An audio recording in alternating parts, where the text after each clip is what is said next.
Hey guys, what's going on? This is BJ from Real World Guitar, and today I'm going to bring you the first lesson in our solo analysis series, where we take a guitar solo, break it down note for note for you, and then dig into each section one at a time to give you a little more insight into the music theory behind it, possibly what the guitar player is actually going for with that solo, and maybe even give you some ideas that you can steal from that solo to use in your own material.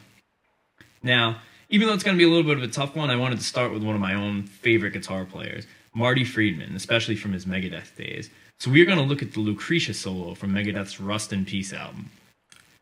What I'm going to do is play it for you about half speed, 2/3 speed, not necessarily in time, but slow enough that you can see all the parts, check out the notes, look at all the positions where the solo is played. Then we'll go section by section, dig a little bit deeper, break down what notes he's actually playing, maybe, again, give you a little bit of insight into why he's choosing the notes he is or how you can help picture that solo a little bit better when you're trying to play it. So let's jump in.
Alright, so keep in mind for this entire solo that we're basically in the key of F sharp minor. So we're going to be playing the notes from an F sharp minor scale quite a bit of the time.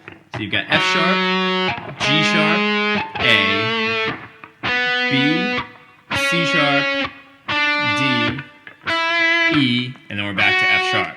Now, it's not always in this position. Those notes exist all over the neck, so you might be playing in different positions, but that's kind of what we're working out of in general. The kind of cool thing in this first section that he does, Marty really targets the flat 5 in that scale, which is the note C in this case. So that's what gives it that kind of exotic sound that's a little bit different from a standard F sharp minor scale. Alright, so the lick itself, you're sliding from 4 to 6 on the G, then 7, and back to 6. The next piece, you're sliding from 5 to 6, 7 to 9 on the B, then on the E string, you're grabbing the 5th fret, pulling off from 9 to 8, coming back to 5, now the B string, 9, 7, and then on the G, you're sliding from 6 to 5, and then 7 to 6 on the D string, and then right after that, slide up to 9, grab 7, and then 6 again. Then from here, you're going to do a quick hammer-on and a pull-off. So 6, 7, 6 on the D, 9, 7, 9 on the A, and then you got 9 on the A, 7, 9 on the D, and then back to 9 on the A. And then he plays that same lick up in the 14th position, an octave higher. So we're getting 16 on the D, 14 and 16 on the G, and then back to 16 on the D string. Then he jumps into a what starts out as kind of a standard blues lick. So you're pulling off, well, you're starting on 14 on the high E, then pulling off 17 to 14 on the B string. Then you're doing a pre-bend and release from 16 on the G, down to 14, then another bend on 16, back to 14, and then the one kind of weird note is he grabs the 16th fret on the B string, bends it up a whole step, and adds a ton of vibrato to it. The reason that one happens to work is that in the chord progression at that point, they end on a C sharp chord. So what we're actually doing is we're bending up from the D sharp note that we're on a whole step so that it ends up being a note that's actually in the C sharp chord.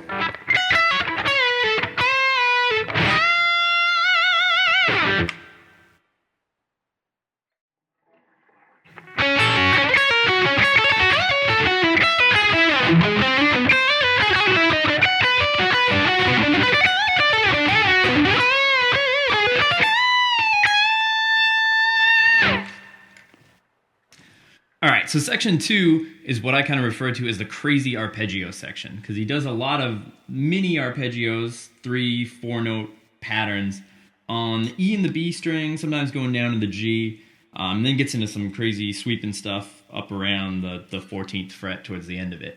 So again, like we mentioned, it's in F sharp minor, so he starts out with an F sharp minor arpeggio, grabbing the 2nd fret on the B, pulling off 5 to 2 on the E, and then back to the 2nd fret. The second one's a little harder to explain. Slides up to 9 on the E, pulls off to 6, which is our weird note here, because that's actually an F sharp major, and then grabs 7 to 6 on the B and the G string.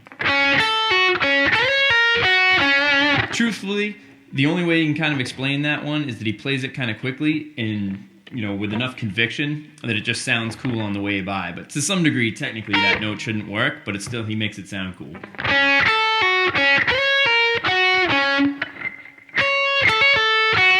Then the next one is an F sharp minor arpeggio.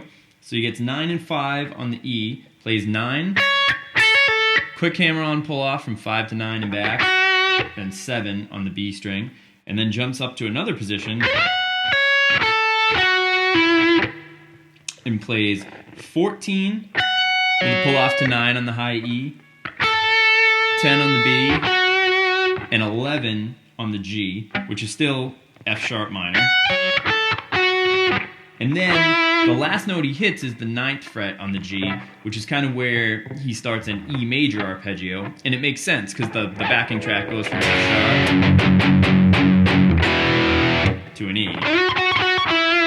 So from there,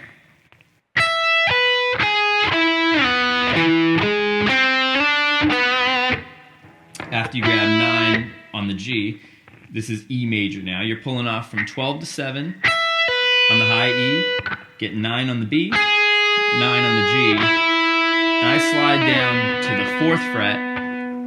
Then you're skipping to the 7th fret on the A, 6 on the D, 5 on the G, sliding up to 7,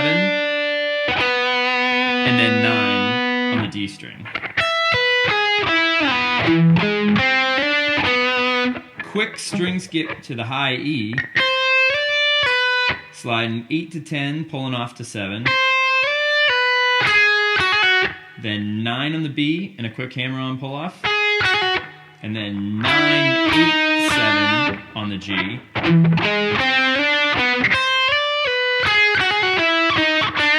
Now another slide into a big position shift.